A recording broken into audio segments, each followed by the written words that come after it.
皆さん、こんにちは。こんばんは。ひろしちょうです。今回は、期間限定の討伐作戦で活躍できる、あのキャラクターたちを紹介していきます。それでは行ってみましょう。さて、まずは現在来ている期間限定の討伐作戦について。今回は、ディフェンダー2体の討伐となっており、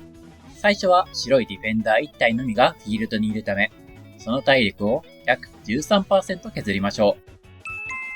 こうすることで2体目の赤いディフェンダーが出現。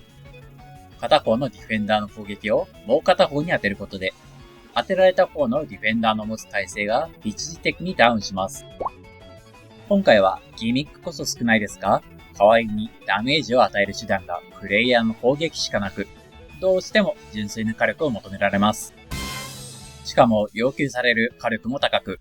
上位勢の強攻が2人いて、倒すまでの時間が2分余るかどうかといったバランスになっており、無課金、非課金のプレイヤーには正直厳しい内容となっています。そこで、潔く火力役は上位勢の人に任せて、彼らをサポートするための編成を組むのにおすすめのキャラを2体紹介したいと思います。今回紹介する2体は、どちらも氷属性のサポートに特化した性能をしており、ちょうど現在ピックアップ中のグレイフォックスを引いたことで、火力を更新した氷強化をサポートするにはうってつけとなっています。まずは1体目、いいね。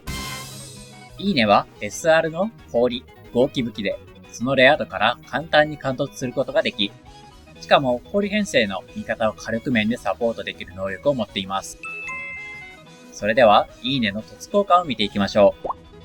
1突は武器をいいねに変更したとき、ターゲットを挑発して、8秒の間、不屈を獲得し、一度だけダメージを無効化する効果。合気における防御と影取りを同時に行える効果となっており、砲術のサポート効果と合わせて、いいねを強力たらしめているゆえんです。3突はダメージを受けると6秒間、ダメージが半分になる効果。5突は通常攻撃に強制スタンがつく効果。どちらも雇用目的に採用されるというわけではありませんが、あって困るものではないのでありがたいですね。さて、今回のメインの貫突効果。いいねの連携スキルを当てたターゲットに、非ダメージアップと氷非ダメージアップをそれぞれ 10% ずつ付与する効果。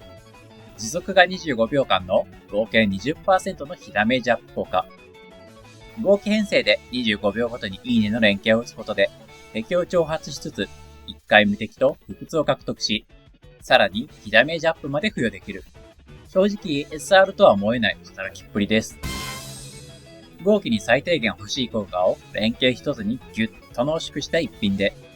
討伐では連携で非ダメージアップを付与しつつ、合気の特性で敵に氷属性弱点を付与する、いぶし銀な働きをしてくれる武器となっています。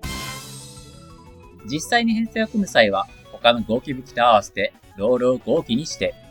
耐久面が足りない場合は、エスターなどの自己回復が得意な武器を3問目に採用するといいでしょう。今回の討伐は合気の立ち回りが重要で、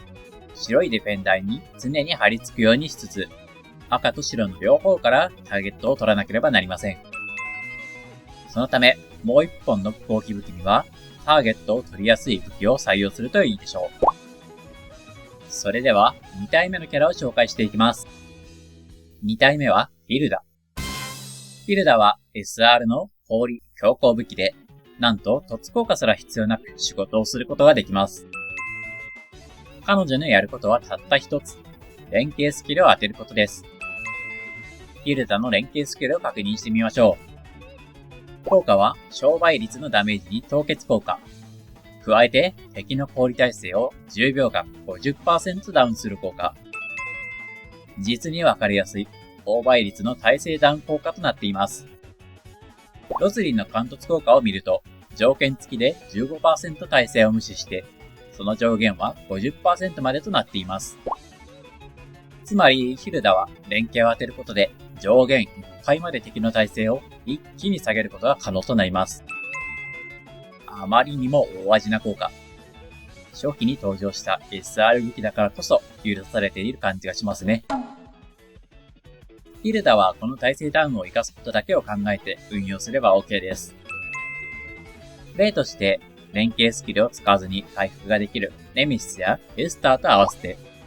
10秒ごとにティルダの連携を打つ耐性ダウンヒーラーのようなサポート編成を組むと活かせるでしょう。特に最初のディフェンダーの体力を約 13% 削るシーンでは、ギミックによる耐性ダウンが使えないため、火力上昇に大きく貢献できるでしょう。それでは、ここまでの内容をまとめると、いいねは合気編成で採用することで、連携を打つだけで敵のダメージをアップできる、お手軽な火力サポートができる武器となっています。持続時間も25秒と長く、連携エネルギーを貯める余裕もあるため、スキル回しが忙しくならないのもいいですね。ティルダは連携によって討伐の耐性を大きく下げることができる、氷専用のスーパーデバフ武器となっています。連携をあまり使わない恩恵編成などに組み込むことで、回復だけでなく火力面でも貢献できるようになります。持続が10秒なので、多少急ぎ目にエナジーを貯めないといけませんが、リターンも大きいため、うまくはまれば、いいね以上に火力に貢献できるでしょう。それでは、ここまでご視聴いただきありがとうございました。今回は新しい討伐で活躍できそうなキャラ2体を紹介しましたが、いかがだったでしょうか。新討伐は火力要求が高い分、全員が何かしらの役割を持って貢献する必要があるため、今回紹介した内容を参考に自分だけのサポート編成を組んでみましょう。今回の動画が役に立った、面白かったと思っていただけたら、チャンネル登録、高評価、コメントでの応援をよろしくお願いいたします。それでは次回の動画でまたお会いしましょう。お相手はひろしちょうでした。バイバイ。